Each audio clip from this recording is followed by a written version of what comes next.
Baginski. We really appreciate you bringing the light to this really, really compelling issue. People have been working lots and lots of hours, and they've been doing it for 2+ years. And as you said, people are worn down, they're tired. I want to ask one of our RNs from Labor and Delivery Room, Deanna Costa, to come up.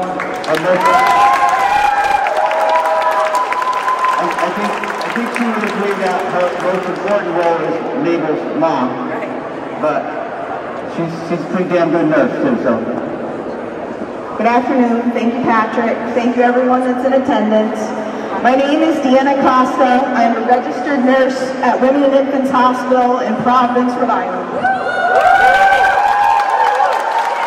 I started my career as a patient care technician with the Hartford healthcare system before receiving my BSN from Rhode Island College and beginning my tenure as a labor and delivery room nurse at the hospital 20 years ago.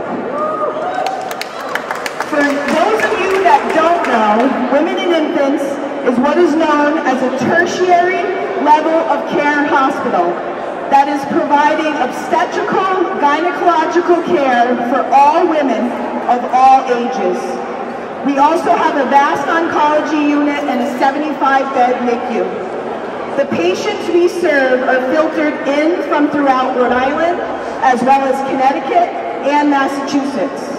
Over the course of the last 2 decades, I can confidently say that the working conditions at Women and Infants Hospital have been trending downward for some time. The staffing problems at Women and Infants didn't begin with COVID-19 pandemic or with the opioid crisis in our state. But the last 2 years have shown a spotlight on the need for greater investment in staffing for our hospital, which serves some of the most vulnerable patients in our tri-state area. Chronic understaffing has led nurses to leave the hospital in droves. Some leave for more lucrative travel assignments with less responsibility. Some leave healthcare altogether. They are too burned out to continue the way that we are being asked to continue.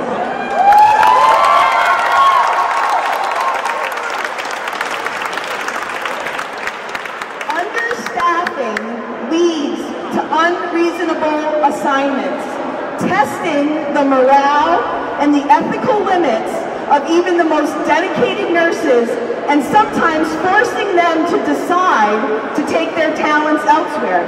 I have seen countless nurses come and go from Women and Infants, oftentimes leaving for greener pastures as travel nurses, other hospital systems, or leaving the healthcare field completely. In leaving, these nurses take with them years of experience and dedication to serving all of you, the Rhode Islanders. The reverse side of this crisis is our hospital is choosing to bring in travel agency nurses, providing costly accommodations at the expense of investing instead of dedicated local nurses, which are all readily available to them. And while there is no doubt that agency nurses do their best in caring for patients, there is no substitution for Rhode Islanders caring for Rhode Islanders.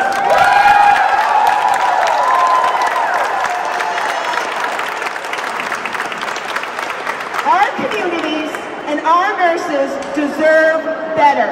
We deserve the opportunity to extend the highest level of care to our patients. Our elected leaders have a responsibility to put nurses in a position to provide quality care for our community. Chronic understaffing is unacceptable and a threat to our ability to meet the needs of patients that depend on our services. That's why I want to express my full support for Governor McKee's proposed budget amendment 18 on healthcare workforce support, which earmarks $6 million towards outreach, recruitment, and placement of frontline workers. I also want to express support for Representative Baginski's bill, H. 8076, which would provide us with retention bonuses to show us that we are valued and we are appreciated for all of our hard work.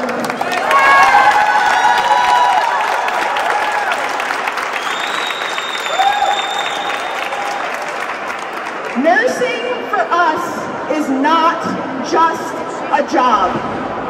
It is our passion, it is our calling, and for many of us, it is our identity. We live and breathe to care for others.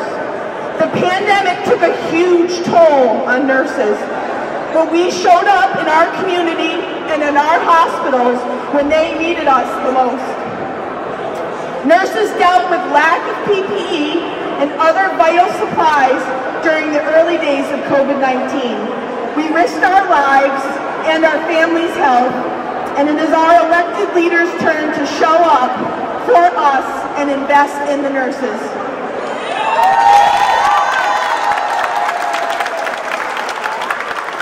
With the influx of American Rescue Plan funds, there is a clear solution for improving standards in our hospitals.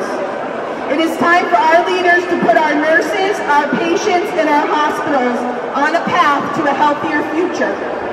As a Women and Infants registered nurse, I am proud to stand with my colleagues today in calling for dedicated investment in bedside caregivers, calling for safe staffing, and to reclaim the dignity for ourselves and all of our patients. Thank you.